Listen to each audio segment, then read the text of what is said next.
ஓம் சாந்தி. இன்னைக்கு பாபா முரளியில் சொல்கிறாங்க, குழந்தைங்க நீங்கள் அதிசயப்படணும். எதை நினச்சி அதிசயப்படணும் அப்படின்னா, நமக்கு எப்படிப்பட்ட ஒரு இனிமையான சிவ தந்தை கிடச்சிருக்கிறாரு.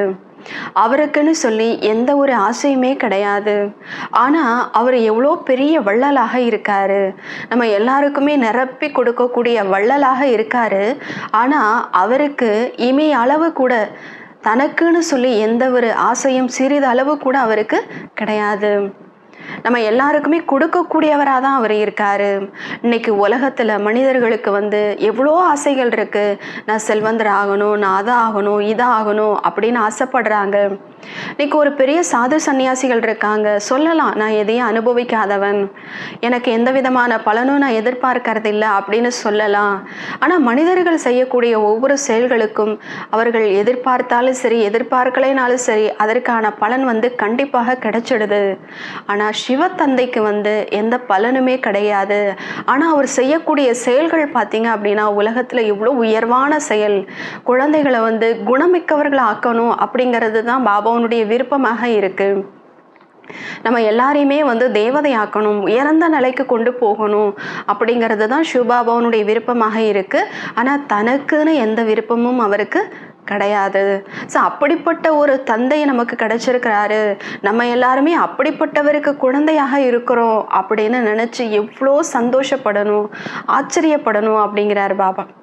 மேலும் பிரம்மா பாபா எப்படி தன்னுடைய அனைத்தையுமே யக்ய சேவைக்காக அர்ப்பணம் செய்தார், சமர்ப்பணம் ஆனார். அதே போல் பாபாவை பின்பற்றி நம்மளுடைய உடல், மனம், பொருள் எல்லாத்தையுமே யக்ய சேவைக்காக நம்ம அர்ப்பணம் செய்யணும் அப்படிங்கிறாங்க. மேலும் சாட்சியாக இருந்து உங்களை நீங்கள் பாருங்க, நான் எந்த அளவுக்கு பாபாவுடைய உயர்ந்த வழிப்படி ஸ்ரீமத் படி நடக்கிறேனா இல்லையா, படிப்பை படிக்கிறேனா இல்லையா அப்படின்னு உங்களையே நீங்கள் சோதனை பண்ணுங்க. எனக்கு சமமாக மற்றவர்களை எந்த அளவுக்கு மாற்றக்கூடிய சேவையை நான் செய்கிறேனா இல்லையா அப்படின்னு விலகி இருந்த உங்களையே நீங்கள் பாருங்க அப்படிங்கிறாங்க. யக்யத்தினுடைய சேவையை நீங்கள் செய்யலை அப்படின்னா பாபா சொல்கிறாங்க, நேரத்தை நீங்கள் வீணாக்கிக்கிட்டு இருக்கீங்க. சேவை செய்யலை அப்படின்னா என்ன கிடைக்கும் உங்களுக்கு?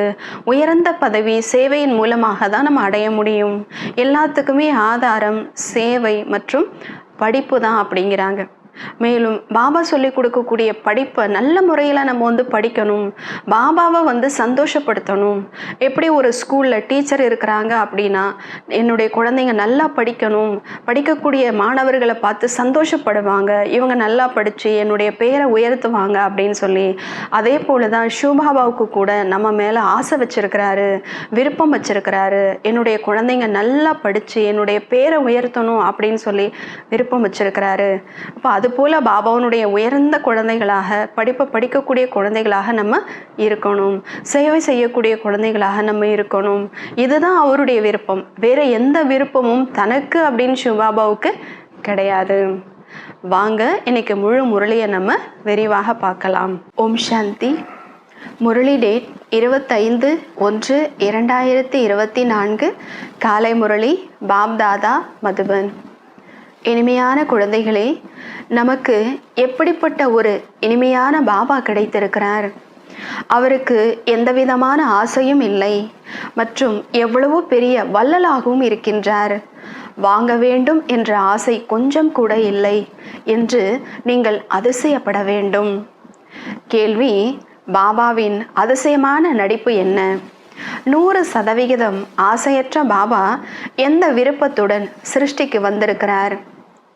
பதில்: பாபாவின் அதிசயமான நடிப்பு படிப்பிப்பதாகும், குழந்தைகளுக்கு படிப்பு சொல்லிக் கொடுப்பதாகும். அவர் சேவைக்காகவே வந்திருக்கிறார், குழந்தைகளை வளர்க்கின்றார். இனிமையான குழந்தைகளை, இதை செய்யுங்கள் என்று செல்லம் கொடுத்து கூறுகின்றார், ஞானம் சொல்கின்றார், எதையும் பெறுவதில்லை. 100% ஆசையற்ற பாபாவிற்கு நான் சென்ற குழந்தைகளுக்கு வழி சொல்ல வேண்டும் என்ற விருப்பம் ஏற்பட்டது. சிருஷ்டியின் முதல் இடை கடைசியின் செய்தியை சொல்ல வேண்டும், குழந்தைகளை குணமிக்கவர்கள் ஆக்க வேண்டும் என்பதுதான் பாபாவின் ஆசையாகும். ஓம் சாந்தி. இனிமையிலும் இனிமையான ஆன்மீக குழந்தைகளுக்கு எதையும் பெற்றுக்கொள்ளாத, எதையும் உண்ணாத ஆன்மீக தந்தை கிடைத்திருக்கிறார். எதையும் அருந்துவதும் இல்லை. ஆக அவருக்கு எந்த ஆசையோ அல்லது எதிர்பார்ப்போ கிடையாது. மனிதர்களுக்கு ஏதாவது ஒரு ஆசை கண்டிப்பாக இருக்கிறது.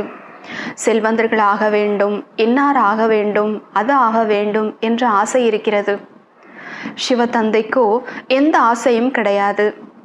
அவர் எதையும் அனுபவிப்பவர் கிடையாது, அபோக்தாவா இருக்காரு. ஒரு சாது சொன்னார், நான் எதையும் சாப்பிடுவதோ குடிப்பதோ கிடையாது என்று. நீங்கள் கேட்டிருக்கிறீர்கள். இது காப்பி அடிப்பதாகும். ஷூபாபா சொன்னது அப்படியே மனிதர்கள் காப்பி அடிப்பதாகும். ஆனா அவங்க அது போல இருக்க முடியாது. முழு உலகத்திலும் ஒரு பாபா தான் எதையும் அடைவதோ பெறுவதோ கிடையாது. எனவே குழந்தைகள் நாம் யாருடைய குழந்தைகள் என்பதை சிந்திக்க வேண்டும். பாபா எப்படி இவருக்குள் பிரவேசமாகின்றார்? தனக்கென்று எந்த ஆசையும் இவருக்கு இல்லை. அவர் மறைமுகமாக இருக்கின்றார். அவருடைய வரலாற்றை குழந்தைகளாகிய நீங்கள் தான் தெரிந்துள்ளீர்கள். மறைமுகமாக இருக்கக்கூடிய தந்தையினுடைய வரலாறு என்ன, சிவத்தந்தையினுடைய வரலாறு என்ன, அவர் எப்படிப்பட்டவர் அப்படிங்கிறத குழந்தைகளாகிய நீங்க தான் தெரிஞ்சிருக்கீங்கிறார் பாபா. உங்களிலும் கூட குறைவானவர்களே முழுமையான விதத்தில் புரிந்து கொள்கின்றீர்கள். நமக்கு எதையும் சாப்பிடாத, எதையும் குடிக்காத, எதையும் பெற்றுக்கொள்ளாத தந்தை கிடைத்திருக்கின்றார் என்பது புத்தியில் வர வேண்டும். அவருக்கு எதுவுமே அவசியமில்லை. இப்படி யாரும் இருக்க முடியாது. இப்படி ஒரே ஒரு நிராகார உயர்ந்ததிலும் உயர்ந்த பகவான் தான் இருக்கின்றார் என்று பாடப்பட்டுள்ளது. அவரைதான் அனைவரும் நினைவு செய்கிறார்கள். அவர் உங்களுடைய எதையும் அனுபவிக்காத தந்தையாகவும் எதையும் அனுபவிக்காத டீச்சராகவும் இருக்கின்றார். எதையும் அனுபவிக்காத சத்குருவாகவும் இருக்கின்றார். எதையும் பெற்றுக்கொள்வதில்லை. பெற்றுக்கொண்டு அவர் என்ன செய்வார்? இவரும் அதிசயமான தந்தையாக இருக்கின்றார். யாரு? பிரம்ம பாபாவும் அதிசயமான தந்தையாக இருக்காரு. தனக்கென்று எந்த ஆசையும் இல்லை. இப்படிப்பட்ட மனிதன் யாரும் இல்லை. மனிதர்களுக்கு உணவு, உடை போன்ற அனைத்தும் வேண்டும். எனக்கு எதுவுமே வேண்டாம், ஏன்னா எனக்கு உடலே இல்லையே, எதுவுமே வேணாம் அப்படிங்கிறாரு சிவத்தந்தை. தூய்மை அற்றவர்களை தூய்மை ஆக்குங்கள் என்றுதான் என்னை அழைக்கிறீர்கள். பாபாவை நம்ம எப்படி கூப்பிடுறோம்? பதீத்த பாவனனே வாங்க, தூய்மை இல்லாத எங்களை தூய்மை ஆக்க வாங்கன்னு தான் நம்ம கூப்பிடுறோம். நான் நிராகாரமானவனாக இருக்கின்றேன். எனக்குன்னு உடல் எதுவுமே கிடையாது. நான் எதையும் வாங்குவதில்லை. எனக்கு என்னுடைய சூக்ஷ்ம சரீரமும் கிடையாது. சிவத்தந்தை சொல்றாரு, எனக்கு சூக்ஷ்மமான உடல் கூட இல்லை. நான் இவருக்குள் மட்டுமே பிரவேசிக்கின்றேன். மற்றபடி சாப்பிடுவது, அருந்துவது இவருடைய ஆத்மாவாகும். நான் ஆத்மா, எந்த ஆசையும் இல்லை. எனக்கு எந்த ஆசையுமே இல்லைங்கிறார் சிவபாபா. நான் சேவைக்காக மட்டுமே வருகின்றேன். யோசிக்க வேண்டியிருக்கிறது. எப்படிப்பட்ட அதிசயமான விளையாட்டாக இருக்கிறது. ஒரு தந்தை அனைவருக்கும் பிடித்தமானவராக இருக்கின்றார். உலகத்துல அவரை பத்தி தெரியுதோ இல்லையோ, ஆனா கடவுள் அப்படின்னா எல்லாருக்குமே பிரியமானவராக இருக்கார். சிவ தந்தை அப்படின்னா எல்லாருக்குமே பிடிக்குது. அவருக்கு கொஞ்சம் கூட ஆசை கிடையாது. படிப்பிக்கின்றார், குழந்தைகளை வளர்க்கின்றார். இனிமையான குழந்தைகளே, இதை செய்யுங்கள் என்று செல்லம் கொஞ்சுகின்றார்.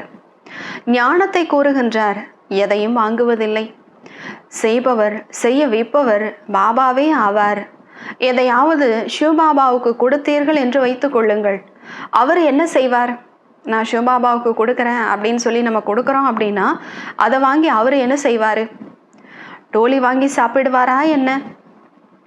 சிவபாபாவிற்கு சரீரமே கிடையாது. எனவே எப்படி வாங்குவார்? மேலும் எவ்வளவு சேவை செய்கிறார் பாருங்கள். அனைவருக்கும் நல்ல நல்ல வழிகளை சொல்லி மலர்களாக மாற்றுகிறார். குழந்தைகள் அதிசயப்பட வேண்டும். இதையெல்லாம் நினைச்சு நம்ம ரொம்ப அதிசயப்படணும். எப்படிப்பட்ட ஒரு அப்பாவை நம்ம அடைஞ்சிருக்கிறோம் அப்படின்னு சொல்லி. பாபா வள்ளல் ஆவார். அதுவும் எந்த ஆசையும் இல்லாத பெரிய வள்ளல். பாபாவிற்கு இவ்வளவு குழந்தைகளையும் பராமரிக்க வேண்டும், உணவளிக்க வேண்டும் என்ற கவலை இருக்கிறது. வருகின்ற பணம் சிவபாபாவிற்கே வருகிறது. நான் அனைத்தையும் சுவாகா செய்து விட்டேன், யார்? பிரம்ம பாபாவுக்கு தான் வந்து கவலை இருக்குது, இவ்வளோ குழந்தைகளை வந்து பராமரிக்கணுமே அப்படின்னு சொல்லி. அதான் பிரம்மா பாபா சொல்கிறாரு, எல்லாமே சிவபாபாவுக்கு தான் வருது, நான் எல்லாத்தையும் சிவபாபாவுடைய சேவையில் வந்து அர்ப்பணம் செய்துட்டேன். பாபாவின் ஸ்ரீமத் படி நடந்து தன்னுடைய அனைத்தையும் பயன்படுத்தி எதிர்காலத்தை உருவாக்குகின்றேன். யாரு? பிரம்மா பாபா சொல்றாரு. பாபாவோ 100% ஆசை அற்றவராக இருக்கின்றார். சென்று அனைவருக்கும் வழி சொல்ல வேண்டும் என்று கவலை மட்டுமே இருக்கும். அவருக்கு ஒரே விருப்பம், எல்லாருக்குமே நல்ல வழி சொல்லணும் அப்படிங்கிற ஒரு கவலை, ஒரு விருப்பம் மட்டும்தான் சிவபாபாவுக்கு இருக்கு. சிருஷ்டியின் முதல் இடை கடைசியின் செய்தியை சொல்ல வேண்டும், வேறு எதுவும் தெரியாது. குழந்தைகளாகிய நீங்கள் தான் தெரிந்துள்ளீர்கள். பாபா டீச்சராக இருந்து படிப்பிக்கின்றார். சம்பளம் எதுவும் வாங்குவதில்லை. நீங்கள் சிவபாபாவின் பெயரால் வாங்குகின்றீர்கள் இல்லையா? நமக்கு வந்து கிடைக்கிறது எல்லாம் சிவபாபாவுடைய பெயரை சொல்லி நம்ம வாங்குறோம். ஆனால் அதை சிவபாபா வந்து வாங்குறது இல்லை. அங்கே அதற்கான பலன் வந்து கிடைக்கிறது இல்லை. இப்போ நம்ம வந்து இங்கே செய்கிறோம், பாபாவுக்காக செய்கிறோம் அப்படின்னு நம்ம செய்கிறோம் அப்படின்னா அது பாபாவுக்கு கிடையாது. அதற்கான பலன் வந்து யாருக்கு கிடைக்கிது? திரும்ப நமக்கு தான் கிடைக்கிது. நான் நரனில் இருந்து நாராயணனாக ஆக வேண்டும் என்ற ஆசை பாபாவிற்கு இருக்கிறதா என்ன? நமக்கு தான் இருக்கு, நம்ம தேவதை ஆகணும், நாராயணர் ஆகணும் அப்படின்னு சொல்லி. சிவபாபாவுக்கு இருக்கா என்ன? நான் நாராயணன் ஆகணும், தேவதை ஆகணும் அப்படிங்கிற விருப்பம் சிவபாபாவுக்கு இருக்கா? பாபா நாடகத்தின் படி படிப்பிக்கின்றார். நான் உயர்ந்ததிலும் உயர்ந்த சிம்மாசனதாரியாக ஆக வேண்டும் என்ற ஆசை இருக்கிறது என்பது கிடையாது. எனக்கு வந்து சிம்மாசனத்தில் அமரணும் அப்படிங்கிற ஆசை வந்து எனக்கு இல்லை அப்படிங்கிறாரு சிவபாபா. அனைத்து ஆதாரமும் படிப்பின் மீது, தெய்வீக குணங்களின் மீது இருக்கிறது. பிறகு மற்றவர்களுக்கு படிப்பிக்க வேண்டும். கல்பத்திற்கு முன்னால் இவருடைய நடிப்பு என்ன நடந்ததோ அதை பாபா சாட்சியாக இருந்து பார்க்கின்றார். பிரம்மா பாபாவுடைய நடிப்பு பாற்று கல்பத்துக்கு முன்னாடி எப்படி இருந்ததோ அதை இப்போ பாபா வந்து சாட்சியாக இருந்து நான் பார்க்குறேன் அப்படிங்கிறாரு. நீங்களும் சாட்சியாக இருந்து பாருங்கள் என்று பாபா குழந்தைகளுக்கு கூறுகின்றார். நாம் படிக்கிறோமா இல்லையா என்று தங்களையும் கூட பாருங்கள். ஸ்ரீமத் படி நடக்கிறோமா இல்லையா? மற்றவர்களை தங்களுக்கு சமமாக மாற்றும் சேவை செய்கிறோமா இல்லையா? பாபா இவருடைய வாயை கடனாக பெற்று பேசுகின்றார். ஆத்மா உயிரோட்டமுடையதாகும். பிணத்தில் இருந்து கொண்டு பேச முடியாது. கண்டிப்பாக உயிருள்ள சரீரத்தில் தான் வர முடியும். எனவே பாபா எவ்வளவு ஆசை அற்றவராக இருக்கின்றார். எந்த ஆசையும் இல்லை. குழந்தை வளர்ந்து விட்டால் எனக்கு சாப்பாடு போடுவான் என்ற லௌகிக தந்தை நினைப்பார். இவருக்கு எந்த ஆசையுமே கிடையாது. எனக்கு நாடகத்தில் நடிப்பு இப்படிதான் இருக்கிறது என்று தெரிந்திருக்கிறார். வந்து படிப்பிக்க மட்டும் வேண்டும். இதுதான் டிராமாவில் அவருடைய பாற்று இருக்கு. இதுவும் பதிவாகி இருக்கிறது. மனிதர்கள் நாடகத்தை முற்றிலும் தெரிந்திருக்கவில்லை. நமக்கு பாபா தான் படிப்பிக்கின்றார் என்ற நம்பிக்கை குழந்தைகளாகிய உங்களுக்கு இருக்கிறது. இந்த பிரம்மாவும் கூட படிக்கின்றார். கண்டிப்பாக இவர் அனைவரையும் விட நன்றாக படிப்பார். இவர் கூட சிவபாபாவிற்கு நல்ல உதவியாளராக இருக்கின்றார். என்னிடத்தில் எந்த செல்வமும் இல்லை. குழந்தைகள் தான் செல்வத்தை தருகிறார்கள், பெறுகின்றார்கள். 2 பிடி கொடுக்கிறார்கள் மற்றும் பிரதிபலனாக எதிர்காலத்தில் பெறுகின்றார்கள். சிலரிடத்தில் எதுவுமே இல்லை என்றாலும் எதையும் கொடுப்பதில்லை. மற்றபடி நன்றாக படிக்கிறார்கள் என்றால் எதிர்காலத்தில் நல்ல பதவியை அடைகிறார்கள். இப்போ என்கிட்ட எதுவுமே இல்லை பாபாவுக்கு கொடுக்கறதுக்கு அப்படின்னா கவலைப்படாதீங்க. படிப்பு நல்லா படிச்சிங்க அப்படின்னா எதிர்காலத்தில் உயர்ந்த பதவி நீங்கள் அடையலாம். பாபாவுடைய படிப்பை நல்லா படிங்க, சேவா பண்ணுங்கிறார் பாபா. மற்றபடி நன்றாக படிக்கிறார்கள் என்றால் எதிர்காலத்தில் நல்ல பதவி அடைவார்கள். இப்படி இருப்பவர்களும் குறைவானவர்களே. அவர்களுக்கு நாம் புதிய உலகத்திற்காக படிக்கிறோம் என்பது நினைவிருக்கிறது. இது நினைவு இருந்தால் கூட மண்மனா பவ, நான் புதிய உலகத்துக்காக படிச்சுட்டு இருக்கிறேன் அப்படிங்கிறத நினைவில் இருந்தால் கூட நீங்கள் வருமானம் தான் அப்படிங்கிறார் பாபா. ஆனால் நிறைய பேர் உலகாய விஷயங்களில் நேரத்தை வீணாக்குகின்றார்கள். பாபா என்ன படிப்பிக்கின்றார், எப்படி படிப்பிக்கின்றார், எந்த அளவிற்கு உயர்ந்த பதவியை அடைய வைக்கின்றார், இவை அனைத்தும் மறந்து விடுகிறது. தங்களுக்குள் சண்டையிட்டு கொண்டே நேரத்தை வீணடித்து கொண்டிருக்கிறார்கள். யார் பெரிய தேர்வில் தேர்ச்சி பெறுகிறார்களோ அவர்கள் ஒரு பொழுதும் தங்களுடைய நேரத்தை வீணாக்குவதில்லை. இப்போ ஒரு டாக்டர் ஆகணும், ஒரு ஐஏஎஸ் ஆகணும், ஒரு கலெக்டர் ஆகணும் அப்படின்னு நினைக்கிறவங்க நேரத்தை வீணாக்க மாட்டாங்க. படிக்கணும் படிக்கணும் படிக்கணும் அப்படிங்கிறதுலேயே மூழ்கி இருப்பாங்க. அதே போல தான் எவ்வளோ உயர்ந்த படிப்பை நம்ம படிச்சுட்ருக்குறோம் அப்படிங்கிற அந்த அருமை, அந்த ஒரு உணர்வு இல்லைங்கிறார் பாபா குழந்தைங்களுக்கு. அதனால தான் நேரத்தை வீணாக்கிக்கிட்டு இருக்கீங்கிறார் பாபா. நன்றாக படிப்பார்கள், ஸ்ரீமத் படி நடப்பார்கள். ஸ்ரீமத் படி நடக்க வேண்டும் அல்லவா? இல்லையெனில் நீங்கள் கட்டளைப்படி நடக்காதவர்கள் என்று பாபா கூறுகின்றார். பாபாவை நினைவு செய்யுங்கள் என்று ஸ்ரீமத் கொடுக்கிறேன், நீங்கள் மறந்து விடுகிறீர்களே. இதை என்ன சொல்வது? இதை பலகீனம் என்று தான் சொல்ல முடியும் இல்லையா? நம்மக்கிட்ட அந்த கண்ட்ரோலிங் கிடையாது. பலம் இல்லாததுனால தான் பாபாவை நம்மளால் என்ன பண்ண முடியல, நினைக்க முடியல, ஸ்ரீமத் படி நடக்க முடியல. மாயை ஒரேடியாக மூக்கை பிடித்து ஒரு குத்து விட்டு தலை மீது அமர்ந்து விடுகிறது. ஏன்னா நம்ம பலகீனமாக இருக்கிறதுனால மாயா அந்த மாதிரி செய்யுது. பிறகு யாருடைய பெயர் கெட்டு விடுகிறது? நம்ம அந்த மாதிரி ஒரு செயலை செய்கிறோம் அப்படின்னா யாருடைய பெயர் கெட்டு போகுது? சிவபாபாவுடைய பெயர் கெட்டு போகிறது. குருவை நிந்தனை செய்பவர்கள் உயர்ந்த பதவி அடைய முடியாது என்று பாடப்பட்டுள்ளது. இப்படி மாயையிடம் தோல்வியுற்றவர்கள் எப்படி உயர்ந்த பதவி அடைய முடியும்? நாம் எப்படி முயற்சி செய்து பாபாவிடமிருந்து ஆஸ்தி அடைவது என்று தங்களுடைய நன்மைக்காக புத்தியை ஓட்ட வேண்டும். நம்மளுடைய நன்மைக்காக நல்லா படித்து சேவை செய்து வருமானத்தை எப்படி செய்யணும் அப்படின்னு தான் உங்கள் புத்தியில் ஓடிட்டே இருக்கணும். நல்ல நல்ல மகாரதைகளைப் போல ஆகி அனைவருக்கும் வழி செல்ல வேண்டும். பாபா சேவைக்கான யுக்தியை மிகவும் சகஜமாக கூறுகின்றார். நீங்கள் என்னை அழைத்து வந்தீர்கள், என்னை கூப்பிட்டுட்டே இருந்தீங்க. இப்போது நான் கூறுகின்றேன், என்னை நினைவு செய்தீர்கள் என்றால் தூய்மையாக ஆகிவிடுவீர்கள் என்று சிவத்தந்தை கூறுகின்றார். தூய்மையான உலகத்தின் சித்திரம் இருக்கிறதல்லவா? லக்ஷ்மி நாராயணருடைய சித்திரம் இருக்கு இல்லையா? இது முக்கியமானதாகும். இங்கே குறிக்கோள் வைக்கப்படுகிறது. டாக்டராக வேண்டும் என்றால் டாக்டரை நினைவு செய்ய வேண்டும் என்பது கிடையாது.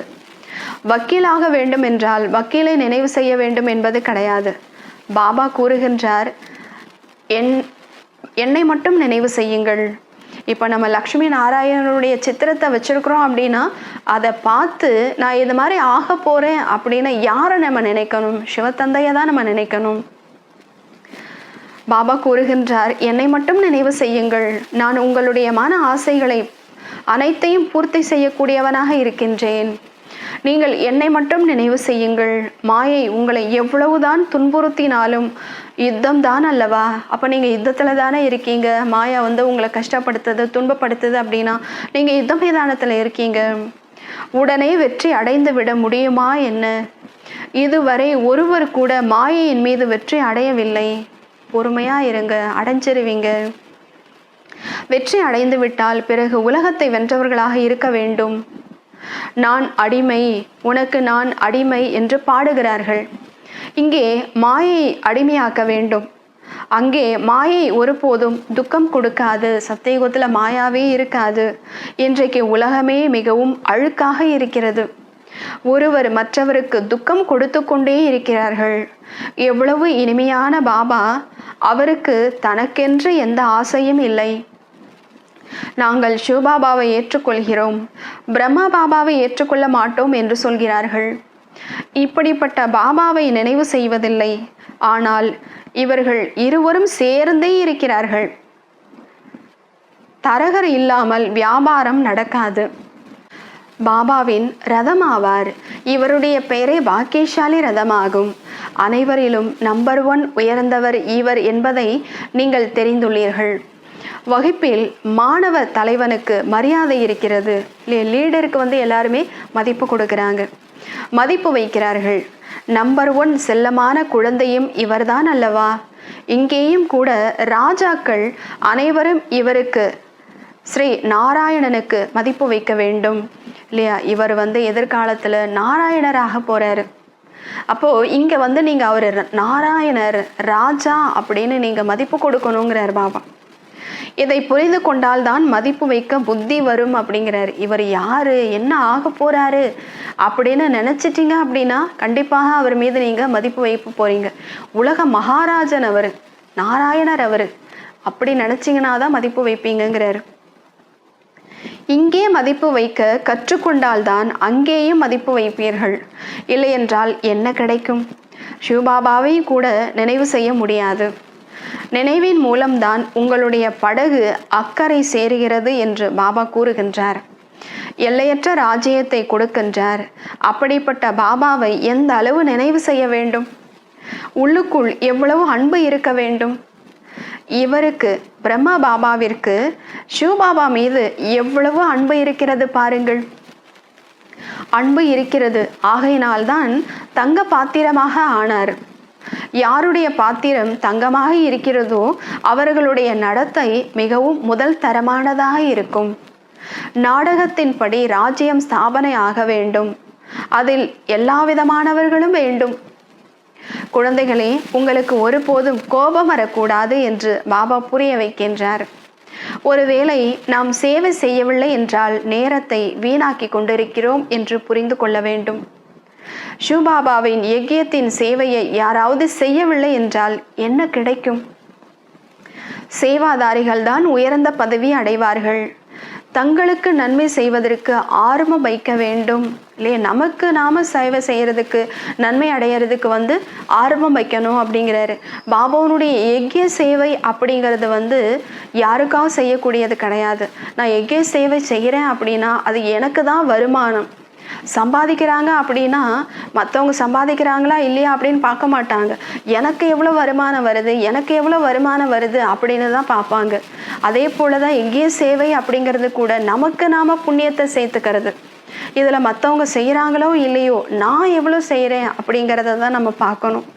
அதனால பாபா சொல்கிறாரு, எனக்கு நான் நன்மை செய்யணும் அப்படின்னு ஆர்வம் உங்களுக்கு இருக்கணும். செய்யவில்லை என்றால் பதவி குறைத்து கொள்வீர்கள். உங்களுடைய பதவி நீங்களே குறைச்சிப்பீங்க. மாணவர்கள் நன்றாக படிக்கிறார்கள் என்றால் டீச்சரும் குஷி அடைவார். இவர்கள் நம்மளுடைய பெயரை காப்பாற்றுவார்கள் என்று புரிந்து கொள்வார்கள். இவர்களால் நமக்கு பரிசு கிடைக்கும். தந்தை, டீச்சர் போன்ற அனைவரும் குஷி அடைவார்கள். நல்ல சொல்படி கேட்கும் குழந்தைகள் மீது தாய் தந்தையரும் பலியாகிவிடுவார்கள். யாரு மிகவும் நன்றாக சேவை செய்கிறார்களோ அதை கேட்டு பாபாவும் மகிழ்ச்சி அடைகின்றார். யாரு நிறைய பேருக்கு சேவை செய்கிறார்களோ அவர்களுக்கு கண்டிப்பாக புகழ் ஏற்படும். அவர்கள் உயர்ந்த பதவியும் அடைய முடியும்.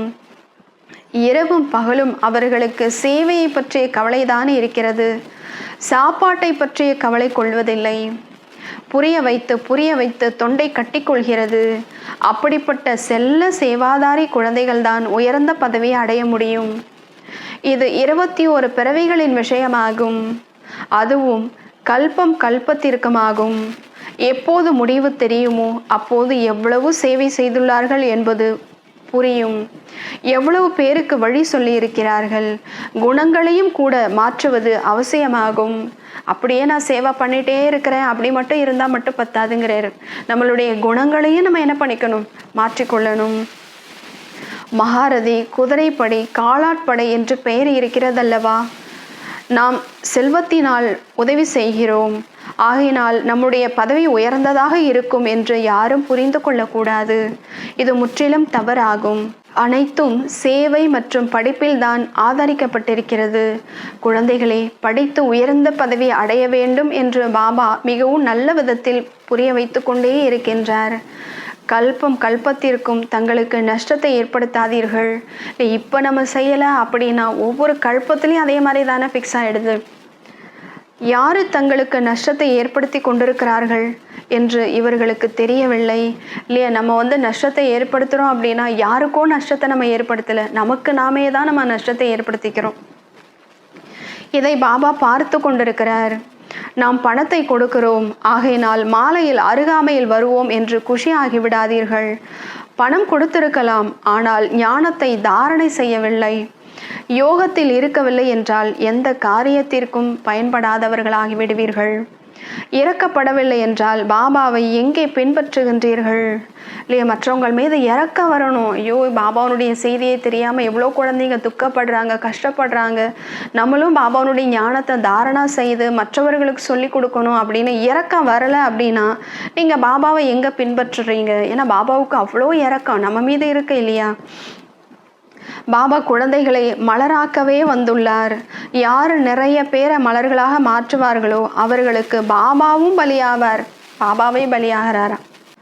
ஸ்தூல சேவைகளும் நிறைய இருக்கின்றன. பாபா பண்டாரா இருக்கிறது, சமையலறை. அதை நிர்வாகம் செய்யக்கூடியவர்களுக்கு எவ்வளவோ மகிமை இருக்கிறது. அவர்களுக்கு நிறைய பேருடைய ஆசீர்வாதம் கிடைக்கிறது இல்லையா? பண்டாராவில் இருந்து சமையல் செய்து கொடுக்குறாங்க அப்படின்னா அதை சாப்பிடக்கூடியவர்களுடைய ஆசீர்வாதம் அவர்களுக்கு கிடைக்குது. நிறைய பேருடைய ஆசீர்வாதம் கிடைக்குது. யார் எவ்வளவு சேவை செய்கிறார்களோ அவர்கள் தங்களுக்கு தான் நன்மை செய்கிறார்கள். யார் எந்த அளவுக்கு சேவை செய்கிறாங்களோ அவங்க தனக்குத்தான் நன்மை செய்து கொள்கிறாங்க, வேறு யாருக்குமே கிடையாது. அதை புரிஞ்சுக்கணுங்கிறார் பாபா. தங்களுடைய எலும்பை, அதாவது கடின உழைப்பை சேவைக்காக கொடுக்கிறார்கள். தங்களுக்கு தான் வருமானத்தை சம்பாதிக்கின்றார்கள். மிகவும் அன்போடு சேவை செய்கிறார்கள். யாரு பிரச்சனை செய்கிறார்களோ அவர்கள் தங்களுடைய அதிர்ஷ்டத்தை கெடுத்துக் கொள்கிறார்கள். யாரிடத்தில் பேராசை இருக்குமோ அவர்களை அது துன்புறுத்தும். நீங்கள் அனைவரும் வானப்பிரஸ்திகளாவீர்கள். அனைவரும் சப்தத்திலிருந்து விடுபட்டு செல்ல வேண்டும். முழு நாளிலும் நாம் எவ்வளவு சேவை செய்கிறோம் என்று தங்களை தாங்களே கேட்க வேண்டும். நிறைய குழந்தைகளுக்கு சேவை இல்லாமல் சுகம் கிடைப்பதில்லை. சிலருக்கு புத்தியோ அல்லது படிப்பின் மீதோ கிரகச்சாரம் பிடித்து கொள்கிறது. பாபா அனைவருக்கும் ஒரே மாதிரி தான் படிப்பிக்கின்றார். சிலருடைய புத்தி எப்படி இருக்கிறது, சிலருடைய புத்தி வேறு எப்படியோ இருக்கிறது. இருந்தாலும் முயற்சி செய்ய வேண்டும். இல்லையென்றால் கல்பத்திற்கு பதவி அப்படி ஆகிவிடும். கடைசியில் முடிவு தெரியும் பொழுது அனைத்தையும் காட்சியாக பார்ப்பீர்கள். காட்சியை பார்த்துவிட்டு பிறகு மாறிவிடுவீர்கள். கடைசியில் வெறுமனே நேரத்தை வீணாக்கினோம் என்று பச்சாதாபப்படுவதாக சாஸ்திரங்களிலும் இருக்கிறது. கல்பத்திற்கு அதிகம் ஏமாற்றம் அடைவீர்கள் இல்லையா? கடைசியில் காட்சியை பார்த்து நம்ம மாறுவோம், ஆனால் நேரம் வந்து தானே நம்மளை மாற்றிச்சு. அப்போ நமக்கு எந்த பலனுமே இல்லையே. அதனால தான் பாபா சொல்கிறார், கல்பத்திற்கும் அதிகம் ஏமாற்றம் அடைகிறார்கள். பாபா எச்சரித்து கொண்டே இருக்கின்றார். குழந்தைகள் படித்து உயர்ந்த பதவி அடைய வேண்டும், வேறு எந்த ஆசையும் இல்லை. இதுதான் சிவபாபாவின் ஆசையாகும். அவருக்கு உதவக்கூடிய பொருளும் வேறு எதுவுமே இல்லை. குழந்தைகளே, உள்நோக்கம் உடையவர்களாக ஆகுங்கள் என்று பாபா புரிய வைக்கின்றார். உலகம் முழுவதும் வெளிநோக்கு முகமுடையதாக இருக்கிறது. நீங்கள் உள்நோக்கு முகமுடையவர்களாக இருக்கின்றீர்கள். தங்களுடைய நிலையை பார்க்க வேண்டும் மற்றும் மாற்றுவதற்கு முயற்சி செய்ய வேண்டும். நல்லது. இனிமையிலும் இனிமையான காணாமல் போய் கண்டெடுக்கப்பட்ட செல்ல குழந்தைகளுக்கு தாயும் தந்தையுமான பாப்தாதாவின் அன்பு நினைவுகளும் காலை வணக்கமும். ஆன்மீக குழந்தைகளுக்கு ஆன்மீக தந்தையின் நமஸ்காரம்.